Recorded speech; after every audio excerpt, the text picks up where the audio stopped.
স্বাগত জানাচ্ছি খাতুনগঞ্জ থেকে মতিঝিলে, সাথে আছে আমি শামীম জাহেদি।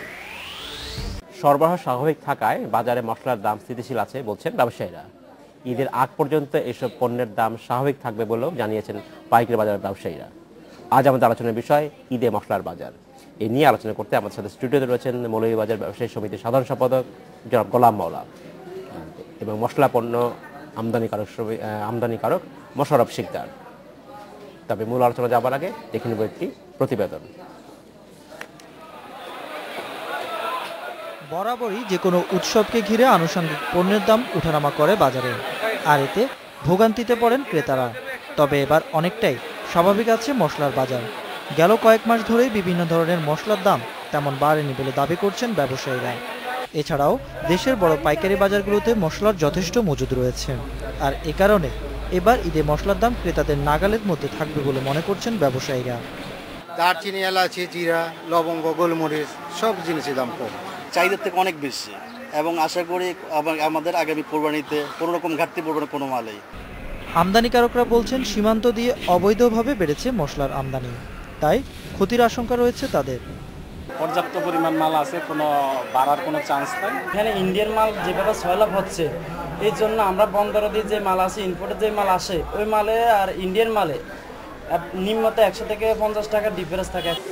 পাইকারি গুদামগুলোতে সরবরাহ ভালো রয়েছে পেঁয়াজের, তাই দামও রয়েছে স্বাভাবিক। এছাড়া হলুদ ও মরিচের দামেরও খুব বেশি ওঠানামা নেই এবার, তবে বেড়েছে রসুন ও আদার দাম। ঈদের আগ পর্যন্ত আপনাদের হলুদ, মরিচ, পেঁয়াজ এই তিনটা তো বাড়ার কোনো পসিবিলিটি নেই। রসুন যেটা এখন যা 5-10 টাকা বাড়ছে, এটা এরকমই থাকবে। আদারটা হয়তো 2-4-5 টাকা বাড়তে পারে, কারণ কোথাও আদা নেই। মশলার দামের এই স্বাভাবিক অবস্থা ঈদের আগ পর্যন্ত অব্যাহত থাকবে এমন আশা ক্রেতাদের। Ashraf Alam, independent news, Dhaka.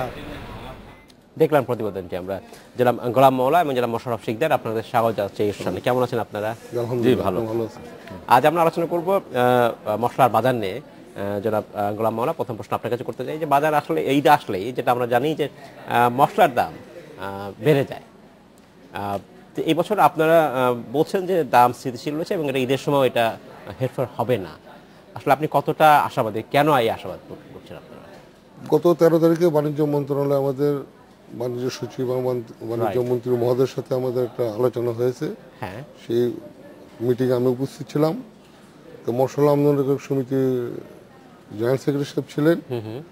পর্যাপ্ত পরিমাণ মাল আপনার মজুদ আছে, রাইট, এবং ইন্ডিয়া থেকে আপনার প্রচুর মশলা আপনার বাইপাসে আসতেছে। আচ্ছা, যে কারণে যারা আমদানিকারক তারাও মার খাচ্ছে এবং বাজার যথেষ্ট স্বাভাবিক, এবং ইনশাল্লাহ ঈদের এবার মশলার দাম বাড়ার কোনো সম্ভাবনা নেই।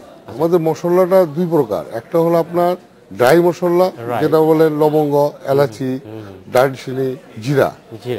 আরেকটা মশলা সাইড যেটা আমরা ধরবো, যেটা কাঁচা, যেটা মশলা করেন, পেঁয়াজ, রসুন, আদা। তো এগুলির দাম স্বাভাবিক, কারণ ইন্ডিয়া তো আপনার অবগত যে $1000 করে দিছিল পেঁয়াজের বুকিং রেট। সেটা যখন আমরা আমদানিকারকরা পাকিস্তান থেকে মাল আমদানি করা আরম্ভ করলাম, চায়না থেকে, তখন ইন্ডিয়া একটা হোঁচট খেলো। হোঁচট খাওয়ার পরে ইনশাল্লাহ তারা মাল দাম ছেড়ে দিল। আচ্ছা, দাওয়াতে আপনার বাজার স্বাভাবিক। ইনশাল্লাহ আগামী ঈদে আপনার বাজার স্বাভাবিক থাকবে। ধন্যবাদ। জনাব মোশাররফ শিকদার, আপনার কি মনে হয়, আপনি কি আশাবাদ ব্যক্ত করছেন যে এবার ঈদে মশলার দাম বাড়বে না? আমি মা বাবার সাথে একমত। কেন একমত? কারণ এখন যেমন আপনার পেঁয়াজটা, তারপর আদাটা অলমোস্ট নতুন করে বেড়ে গেছে। হ্যাঁ, এই এখন ঈদ পর্যন্ত এই 10-15 দিনে আমাদের হাতে যে অন দ্য ওয়ে যে সমস্ত কার্গোগুলো আছে বা যে আদা রসুন যা আছে তাতে আনা। আচ্ছা, এবং নতুন যেটা বেড়ে গেছে এটা ঈদের পরে আরো দাম কমে যাবে, কিন্তু বাড়বে না। আমাদের লোকাল প্রোডাক্ট যেটা আছে আমাদের খাগড়াছড়ি, রাঙ্গামাটিতে যেটা হচ্ছে, সেটা ম্যাচুরিটি আসবে আপনার ডিসেম্বরে, নভেম্বর-ডিসেম্বরে। কিন্তু যেহেতু আদা যথেষ্ট পরিমাণ হলুদ হয়, রাইট, কিন্তু কৃষকরা তাদের ন্যায্য দাম না পাওয়ার কারণে অনেকটা চাষাবাদ কমে দিছে। আচ্ছা, আপনার ব্যাংক থেকে তো লোন দেওয়া হচ্ছে, আপনার অগ্রণী ব্যাংক একটা প্রজেক্ট ছিল, সচিব মহোদয় বললেন কয়েক কোটি টাকা দিয়েছিল, 20,000 টাকা করে একটা কৃষককে। তারা ডিফল্ট হয়েছে, যে কারণে তারা ওই ঋণের এই 20,000 টাকার জন্য তারা পলাতক অবস্থায় ঘুরে বেড়াচ্ছে। তো সচিব মহোদয় বললেন যে বাংলাদেশ গভর্নরকে আমি একটা চিঠি দিব, যাতে তাদের একটা মৌকুব করার ব্যবস্থা করব, আয়দার তারা একটা কিস্তি করে দেব। আচ্ছা, এটা অত্যন্ত দুঃখজনক ব্যাপার যে হাজার হাজার কোটি টাকা লোপাট করে নিচ্ছে, আর আমাদের দেশে কৃষকের কাছে 10-20 হাজার টাকা যদি আপনার কোনো ভ্যান পায় তাকে বাড়ি ভিটা ছাড়তে হয়, এটা উচিত না। সেটা হয়তো একটা আরো অন্য একটা প্রক্রিয়া। আর এছাড়া আপনার আমি সেদিন দেখলাম যে শিলং থেকে কিছু আদা আসতেছে আপনার আমাদের তামাবিল বর্ডার দিয়ে, রাইট। আর না হয় আদা আপনার চায়না থেকে যে এখন রেট $3,000 মতো আপনার বুকিং রেট, তাতে আমাদের 200-250 টাকা।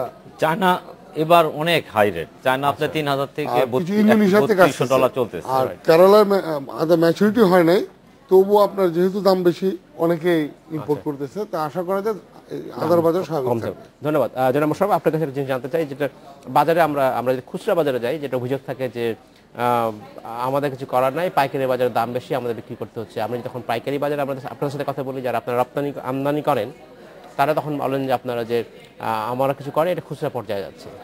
এই যে একটা গ্যাপ থাকে, এবং এটা সবসময় ঈদের সময় হয়, রোজার ঈদেও হয়, কোরবানি ঈদেও হয়। রোজার ঈদে তেলের দাম বাড়ে, বেগুনের দাম বাড়ে, কোরবানিতে যেটা হবে যে মশলার দাম, মশলা বলতে আমি যে গরম মশলার কথা বলছি, যে হ্যাঁ এলাচি বা দারুচিনি, এগুলোর দাম বেড়ে যাবে, গরম মশলার দাম।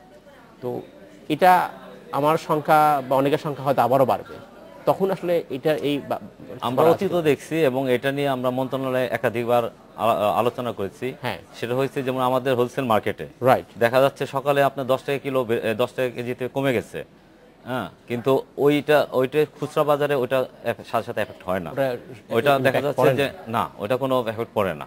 কারণটা কি? কারণটা হচ্ছে আপনার দেখা যাচ্ছে যে এই ওরা যে আগে যে রেটে যেটা নিয়ে গেছে ওই কস্টিং ওরা বিক্রি করতেছে, কিন্তু কখনো দাম কম দামে কিনলে সেটা তখন আর বলে না যে দাম কমে না। এটার জন্য আবার যখন থেকে দেখা যাচ্ছে যে ওদের এখানে দাম, আমাদের এখানে দাম বেড়ে গেছে, কিন্তু ওরা আবার তখন ঠিকই দাম বাড়ায় ফেলতেছে। আচ্ছা, এই গ্যাপটা সবসময় থেকে যাচ্ছে। এই গ্যাপ সমাধান করার কোনো উপায় আছে? এই সম্পূর্ণ গভর্নমেন্ট সরকারের করতে পারবে। এটা কিভাবে করবে সরকার? এটা সরকার মনিটরিং করে করতে হবে। এত দোকান, এত বাজার কিভাবে করবে সরকার? সেই জনবল আছে দেখা। এই জন্য তো সরকার তো এই জন্য এখন পর্যন্ত আমরা সেই সুফলটা পাচ্ছি না। আচ্ছা, গভর্নমেন্ট পাচ্ছে না বললে, পারছে না বললে আমরা সুফলটা পাচ্ছি না। কিন্তু আমাদের বাজারে কিন্তু মানে সকালে একবার বিকালে একবার আপ এন্ড ডাউন করতেছে, ফ্লাকচুয়েশন হচ্ছেই, কারণ আমাদের এটা পেরিশেবল আইটেম। যখন অতিরিক্ত চলে আসে তখন আমাদের মানে যত তাড়াতাড়ি আমরা বিক্রি করতে পারবো তত তাড়াতাড়ি আমরা সেফে চলে যাব, কারণ আমরা দেখতেছি কালকে আরো 5 টাকা কমে যাবে। আজকে যতটা বিক্রি করবো ততটা আমরা সেফে চলে যাব, কিন্তু ওইটা খুচরা মার্কেটে সে এফেক্টটা হয় না। জনাব মাওলা, আপনার কি মনে হয় আসলে আদৌ এটা গভর্নমেন্টের পক্ষে মনিটর করা সম্ভব, নাকি আসলে অন্য কারো কাছে দায়িত্ব দেওয়া উচিত? অবশ্যই সম্ভব, সরকার সবকিছু করতে পারে। অবশ্যই সরকার সম্ভব। আমার 13 তারিখে যে মিটিং হয়েছিল, সেখানে মন্ত্রী মহোদয়, সচিব মহোদয়, পিসিবির চেয়ারম্যান, একটা অল বাংলাদেশের অর্গানিক একটা কমিটি ছিল। সেখানে আমি বলছি যে আমরা পাইকারি এবং আমদানিকারক এবং উৎপাদনকারী যারা প্রতিষ্ঠানগুলি, আমরা সবসময় একটা হোঁচট খাচ্ছি যে জিনিসপত্রের দাম কম। আসলে দীর্ঘ 5 বছর যাবৎ ভোজ্য তেল বলেন, চিনি বলেন, সমস্ত আইটেমগুলি আপনার ধীরে ধীরে নিচে দিকে যাচ্ছে, অথচ আমি একজন ভোক্তা, আপনি একজন ভোক্তা, সেই সুফল পাচ্ছি না। আমাদের ভোজ্য তেল, চিনি দেখবেন আপনার আজকে ইন্টারনেট ওপেন হবে, বিশ্ববাজার, তখন আমাদের বাজার আপনার চালু হলো ট্রেডিং। যদি দেখা যাচ্ছে অল মার্কেট কম, আমরা সাথে সাথে আমাদের পাইকারি বাজার কমে যাচ্ছে। প্রত্যেকটা আইটেম দেখবেন দুঃখজনক ব্যাপার, ভোজ্য তেল আপনার 30 টাকা লিটারে আপনার বেশি খুচরা বিক্রি হচ্ছে পাইকারি থেকে। রসুন বলেন 30 টাকা বেশি বিক্রি হচ্ছে, আদা বলেন 30 টাকা বেশি বিক্রি হচ্ছে, পেঁয়াজ বলেন 10 টাকা বেশি বিক্রি হচ্ছে। তা আমি সচিব মহোদয়কে বললাম, স্যার একটা নীতিমালা প্রণয়ন করেন আপনারা, আয়দার আপনার এগুলিকে করতে পারবেন না। আমরা পাইকারি ব্যবসায়ীরাও বদনাম হচ্ছি, আমদানিকারকরাও বদনাম হচ্ছে, উৎপাদনকারী প্রতিষ্ঠান সমূহ বদনাম হচ্ছে। মাননীয় বাণিজ্য সচিব মহোদয় এবং বাণিজ্য মন্ত্রী মহোদয় যথেষ্ট আপনার আন্তরিক, যাতে আপনার এবং আপনার প্রধানমন্ত্রী পর্যন্ত আপনার যে জনগণ একটা কম্বল লেখা। ধন্যবাদ জনাব মাওলা। আমাদের সময় হচ্ছে একটি বিরতিতে যাবার, খুব শীঘ্রই সাথেই থাকবেন।